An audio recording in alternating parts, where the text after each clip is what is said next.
Olá pessoal, sejam bem-vindos a mais um vídeo do Letras na Rede.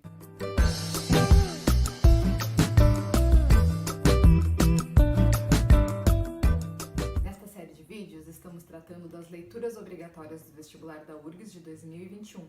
Meu nome é Júlia e hoje vamos dar sequência à coletânea de contos Papéis Avulsos de Machado de Assis, falando sobre o conto O Anel de Polícrates. Bom, este conto é um conto curto, é um conto simples, mas que pode ser um pouco complicado de interpretar. Ele é escrito no formato de um diálogo.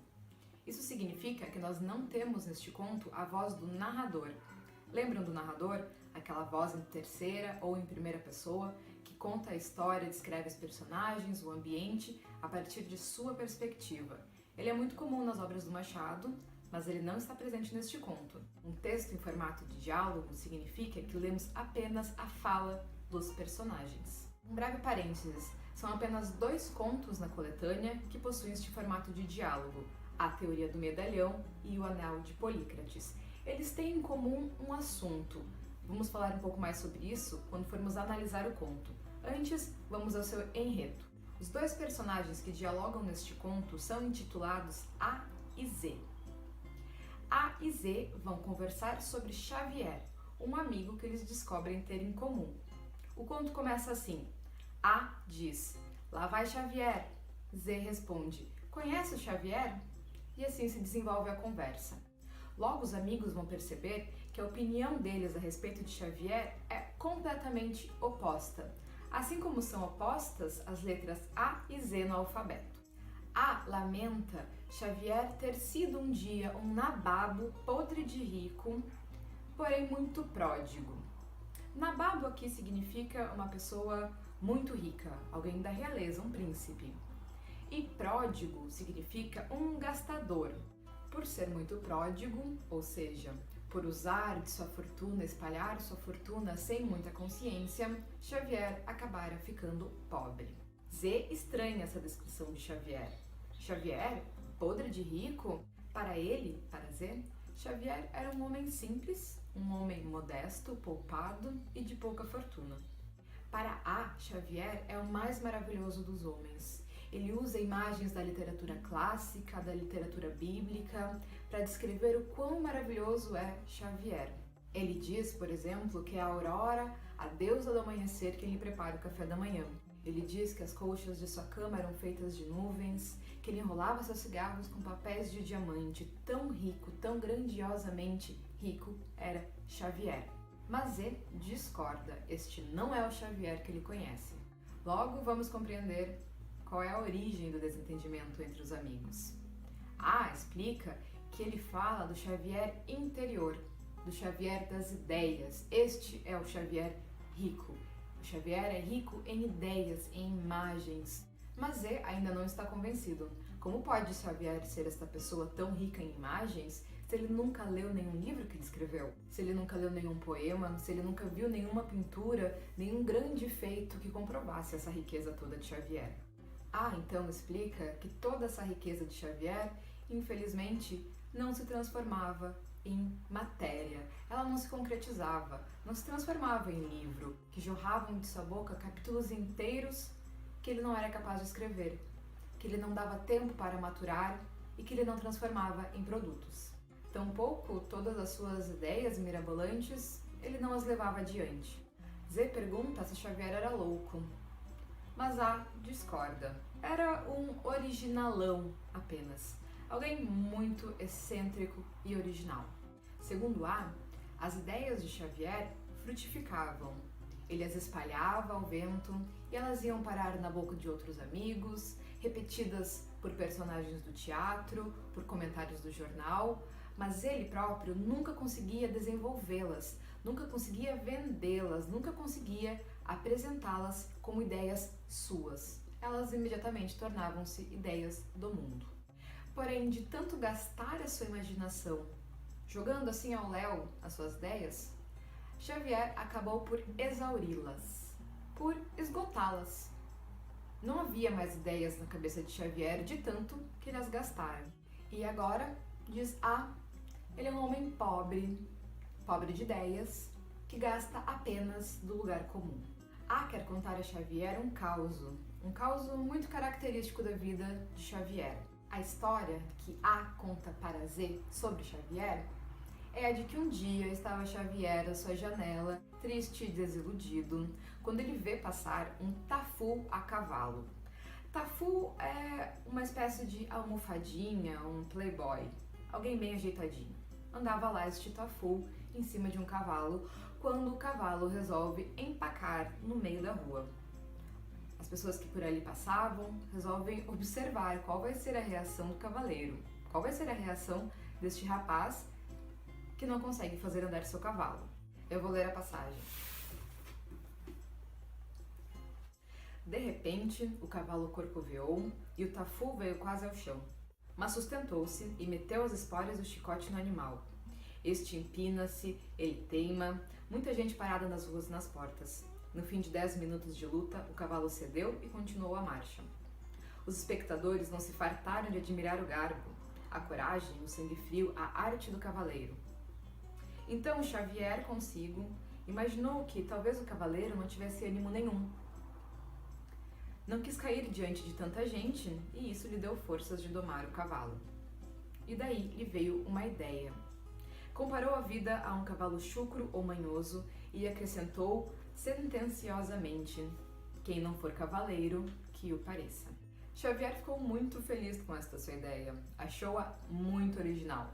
Ele sentia-se tão triste e tão desiludido com a falta de ideias originais que apegou-se a esta última ideia. No dia seguinte, ele acorda-se novamente triste e lembra da história do anel de Polícrates. Polícrates era um rei muito sortudo. Tão sortudo que um dia, tentando testar a sua sorte, ele resolve jogar ao mar o seu anel do rei. Mas a sorte do rei é tão grande que o anel é engolido por um peixe, o peixe pescado, levado à cozinha do castelo e o anel volta ao seu dono. O rei recupera o anel. Inspirado por esta história, Xavier decide testar também ele a sua sorte. Ou melhor, testar o seu caiporismo, testar o seu azar.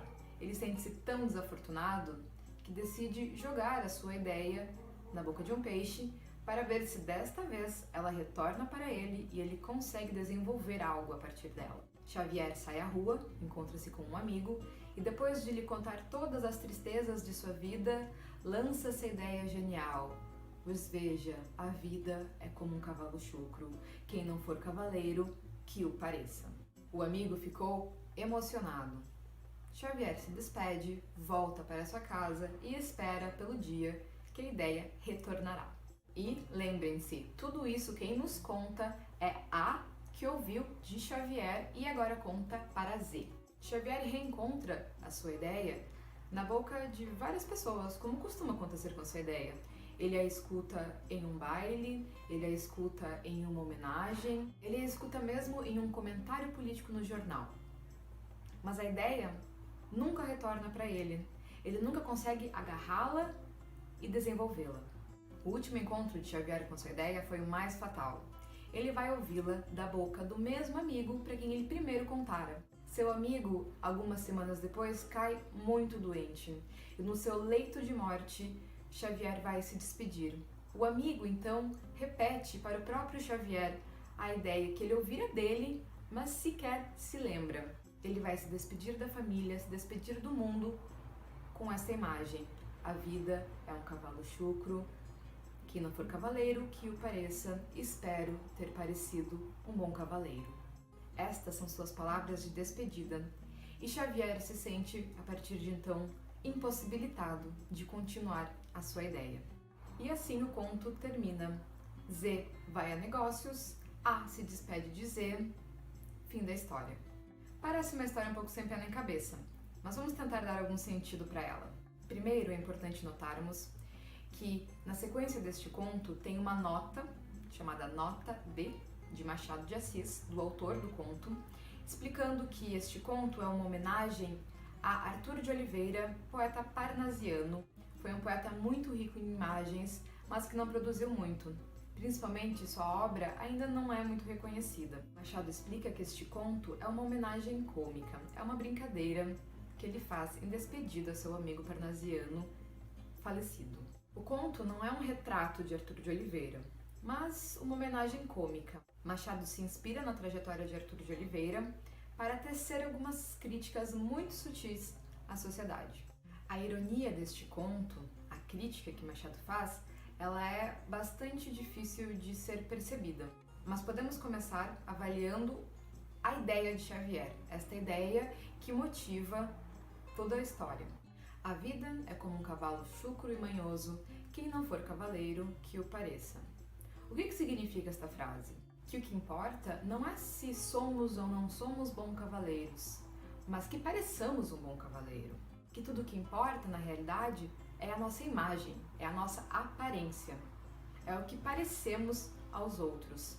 Se o cavaleiro que tentava domar o cavalo chucro era ou não um bom cavaleiro, pouco importa. O importante é que, querendo não cair na frente de tanta gente, ele conseguiu se segurar e conseguiu aparentar ser um bom cavaleiro. Isso lembra vocês de alguma coisa? Talvez as redes sociais, talvez a nossa imagem no Instagram, todos nós tentamos parecer melhores cavaleiros do que talvez realmente sejamos, porque no fundo a gente sabe que é isso que importa. Isso é uma grande ironia. A gente sabe que isso não é verdade, que mais importa sermos felizes do que parecermos felizes, sermos bons do que parecermos bons. E nisto reside a ironia e a crítica dessa ideia. Lá no início eu comentei de outro conto, A Teoria do Medalhão, que se aproximava um pouco do Anel de Polícrates por ser um diálogo, mas também por tratar uma ideia em comum. No conto A Teoria do Medalhão, um pai explica para seu filho como se tornar um medalhão. O medalhão é uma espécie de profissão, uma carreira. O medalhão é uma figura pública, muito bem quista, muito bem recebida, que tira proveito deste seu sucesso, desta sua popularidade, da sua imagem. Para ser um medalhão, o pai sugere ao filho para que ele não tenha ideias alguma, para que ele não tenha criatividade. O medalhão deve sempre falar o que já foi dito, deve sempre tentar parecer mais do que ele de fato é. Se observarmos bem, vamos perceber que o medalhão ele é o completo oposto de Xavier, do originalão. Xavier é quem cria, quem elabora as ideias e jamais é reconhecido por elas, enquanto o medalhão é quem se apropria, quem se aproveita das ideias de Xavier e é reconhecido por elas. Não por as ter criado, mas por saber expressá-las no momento mais oportuno. Enquanto Xavier apenas espalha suas ideias, não tem nenhum controle sobre elas, não consegue desenvolvê-las, não consegue evoluir com elas.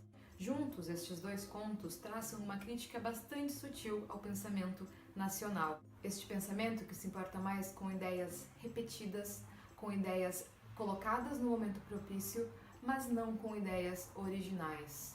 Há uma sociedade em que o que mais interessa são as aparências, são os medalhões, do que as ideias originais, do que os originalões, como Xavier.